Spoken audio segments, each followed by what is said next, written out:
Hello and welcome to TheAIbumMan. Today we're talking about the Pineapple Thief's new album, Dissolution. Now I remember the first time I listened to the Pineapple Thief. I can't recall quite what song it was, but I know that it was something from 2012's All the Wars. And after hearing it on YouTube, I closed the video and carried on with my day. It was a thoroughly unremarkable first impression. But then later in the year, my dad started listening to the band and he played me something from the electronic-influenced Somewhere Here Is Missing with its minimalist beats and its hard-hitting guitar, catchy melodies and melancholic lyrics, and instantly I was hooked with the band. Now, ironically, All the Wars probably became my favourite Pineapple Thief album. It's an album that I have a great emotional attachment to. But it wasn't until I heard Dissolution that I really understood why I'd had that reaction to Pineapple Thief the first time I'd heard them. I realised that I'd had that reaction because All the Wars was a carefully constructed, meticulously developed in terms of its songwriting album. And for me, everything just felt a little too constrained, a little too refined. It lacked some of that human energy and spark in some of its singles. Now that doesn't mean that it's a cold album, since as I said earlier, I have a great emotional attachment to it.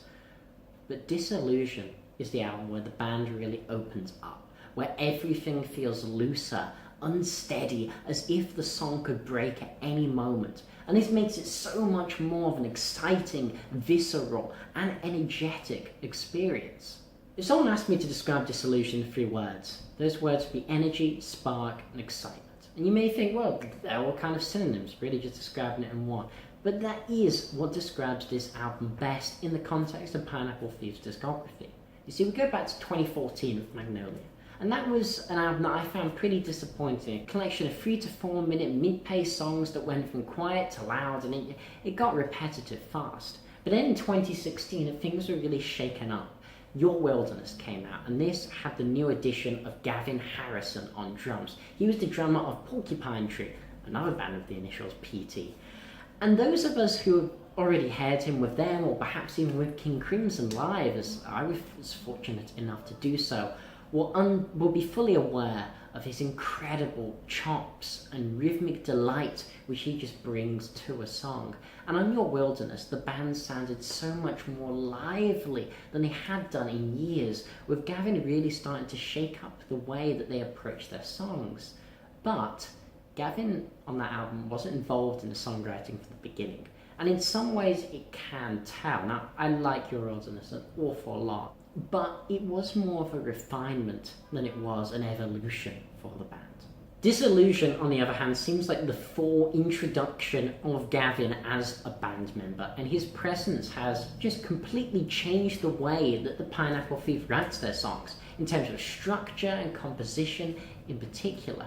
On one hand, Gavin has enabled this spacier, calmer, atmospheric vibe to permeate many of the songs. So many of these songs have these great sections where they are allowed to breathe with the other instruments over these wonderfully syncopated rhythms that Gavin is playing, such as on Uncovering Your Tracks, which is this bleak, almost Lake Porcupine Tree style song, as Bruce lets out an untamed, unrestrained guitar line over Gavin's syncopated drumming, as he provides the accent and emphasis exactly where is needed to just make the song pop.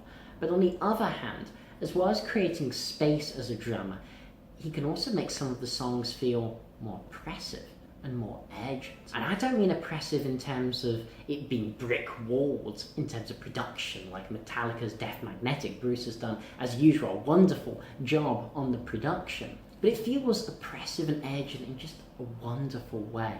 Take the song Try As I Might from the beginning of the album. Around the 1 minute mark, this song is brought to life by John Sykes' bass and Gavin's drums, forming this incredibly tight rhythm section. You then have Bruce singing What Is Wrong over the top, and the urgency that Gavin and John managed to bring really helps demonstrate the lyrics in the music. there's just this obvious sense of desperately trying to figure out what is wrong. The narrator's mind racing, and to quote the lyrics, you can tell his head is caving in as the whole world tells him what is wrong. The song then starts to slow down for the chorus, which is more of a simple reflection that the narrator will try as he might.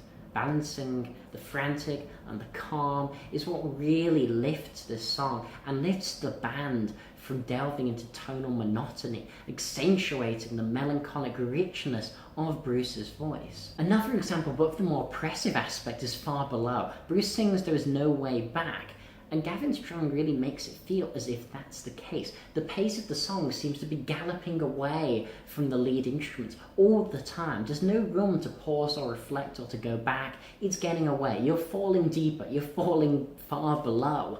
But look, I could rave about Gavin's performance all day on this album. Suffice to say, all the performances are wonderful here. I have really no criticism of any of the instrumental or vocal performances. They're all wonderfully done, but Gavin is the highlight. What about the songwriting of this album? How is Bruce Sword's, I never quite know how to say his surname, how is his songwriting on this album? What's the quality, aside from the magnificence of Gavin's drumming? Well, the key thing is that you can't really divorce the two.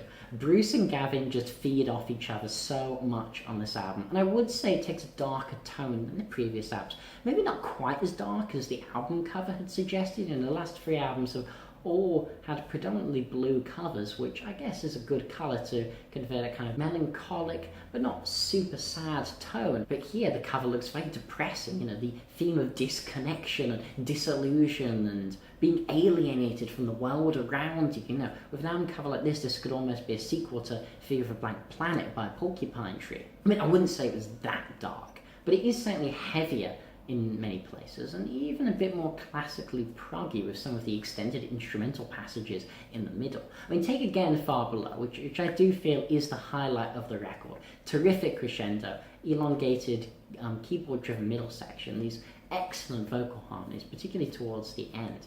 And it's these dark, brooding, heavier moments which are the highlight of the album.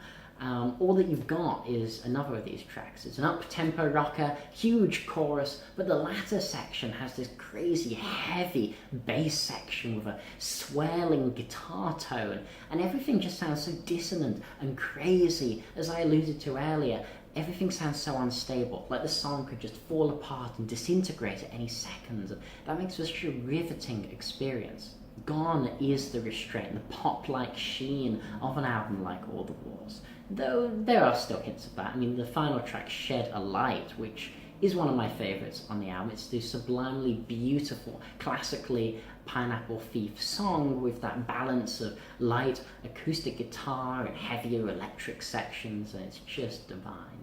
But there is an elephant in the room, a song we haven't discussed yet that really has to be talked about if you're reviewing this album. That's the 11-minute White Mist. This is a challenging, sprawling song. And there are many things that I enjoy about it, but I also do have some criticisms. Certainly it succeeds in being the musical and thematic culmination of the sounds and the textures explored on this album. In terms of the instrumentation, the way things are layered, things being based around Gavin's rhythms. But in terms of some of its tempo structures and its lyricism, I find it a little lacking. So the lyrics focus very heavily on the two phrases, "When did you lose control?" and "You were never in control." And those phrases are repeated quite a bit. A little too much. I mean, Pineapple Thief do like to repeat some certain key phrases, and that can be nice to add some emphasis or to generate a really nice refrain.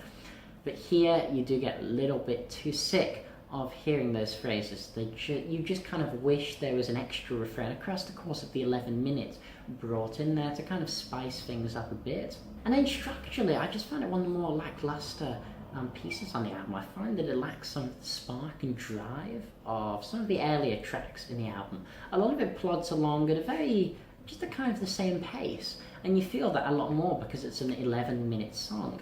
And so you're waiting for this build, so it all plods along at a similar pace, and it does indeed get there, and it is a satisfying climax, but it's a little too short and sharp for me.